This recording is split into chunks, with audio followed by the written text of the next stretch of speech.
So the breaking news of the morning, the federal government officially shutting down at midnight last night after Democrats and Republicans failed to strike an agreement to keep government funded through November. Fox Business's Madison Allworth live in Washington right now with the very latest. Madison. Good morning, Maria. Yes, the government officially shut down this morning at 12 a.m., marking the first federal government shutdown in almost 7 years. The shutdown came after both Republicans and Democrats failed to pass their own respective versions of the bill on the Senate floor, with Republicans attempting to pass a 7-week clean continuing resolution. That needed 60 votes to pass, but instead failing by a 55 to 45 vote, with Senators John Fetterman, Catherine Cortez Masto, and Angus King joining with Republicans to vote for the legislation. Kentucky Republican Rand Paul voted against his colleague's bill. Senate Majority Leader John Thune expressed hope that more Democrats would defect. All it takes is a handful of Democrats to join Republicans to pass the clean, nonpartisan funding bill that's in front of us. And I really hope, that some of them will join us to reopen the government, resume bipartisan appropriations work, and get back to the business of the American people. Republican leadership added that they believe there are more Democrats who are uncomfortable with the shutdown and would eventually vote to end it. Senate Minority Leader Chuck Schumer, however, claimed that Democrats were never invited to the negotiating table, calling it a partisan bill. Their bill, they call it clean, we call it totally partisan. There was no input from Democrats. Not a single line in their bill had input from Democrats.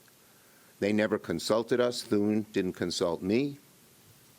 Johnson didn't consult Hakeem.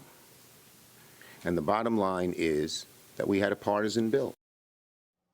Schumer did visit the White House Monday with House Minority Leader Hakeem Jeffries to meet and negotiate with the president. And Trump has said that a lot of federal workers could permanently lose their jobs if an agreement is not reached soon. Currently, about 550,000 federal workers will go on furlough now that the government has shut down. The Senate will be back later this morning to try to come to an agreement. Maria? All right, Madison, we'll be watching all of that. Thank you. Madison Allworth joining us. So, Ashley Davis, how do you see it? Federal workers will most likely get paid on October 5th for the last 2 weeks in September, but they're not going to get a paycheck on October 20th for the 2 weeks of October work. Absolutely. They will get paid afterwards, and I think that's important once the shutdown's over. Listen, I don't like this at all. These are just political messages more than anything, but I think there's one major thing that we need to make sure that our viewers know, Maria, is that the entitlement programs will still be paid. Medicare, Medicaid, Social Security, TSA will still work. FEMA still will work. And so I think there's going to be a lot of fear-mongering, but I think it's important that everyone knows that it's going to be okay. Yeah, yes. and I spoke with U.S. Ambassador Jameson Greer yesterday at the New York Economic Club, and he said, look, I've got about 250 people around me, and we're going to be operating. So regardless of a shutdown, we're there in the U.S. Trade Representative's office. So there are offices that are ongoing regardless of this. Well, shockingly, there have been 21 other government shutdowns since 1975.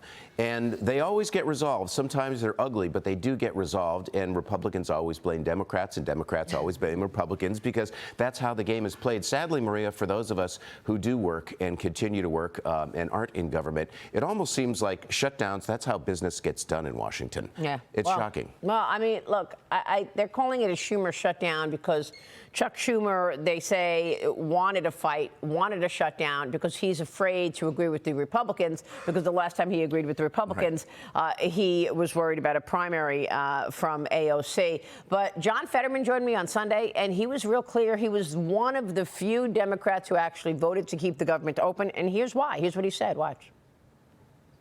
It is always, always wrong to shut our government down. That is a core responsibility. I'm always going to vote against those things.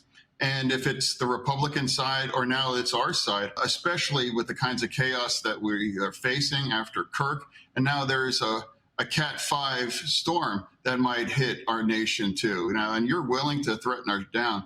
I was the only Democrat voting against that. And now that CR was the same CR from the Biden administration as well, too. Right. For me, I'm a big believer of if you want to change the policies, win elections. And that's really the way democracy works. And that is why John Fetterman voted to keep the government open. Now, what do you think about Senator Mike Rounds' idea? Senator Rounds is out with an idea, Republican from South Carolina, that would see those subsidies extended for 1 year. And that would be then followed by a 1-year phase down to return the tax credits to pre-COVID levels. Look, you can't say we want to get back to pre-COVID spending and then just say, look, we want the subsidies back in there. Absolutely. Look, those subsidies are going to be worked out, Maria, and that's going to happen probably in a year-end package. It's not going to happen now. It's too difficult. And unfortunately, it doesn't need to happen right this minute, which is what Republicans are saying. I feel, though, that there are going to be a lot of Republicans that are never going to agree with these subsidies. I mean, they are Obamacare and they are difficult, but we're definitely not going to go back to what they're also asking for, which is to go back on the Medicaid cuts that we made with the One Big Beautiful Bill. And the illegals. For the illegals, Right. yes, exactly.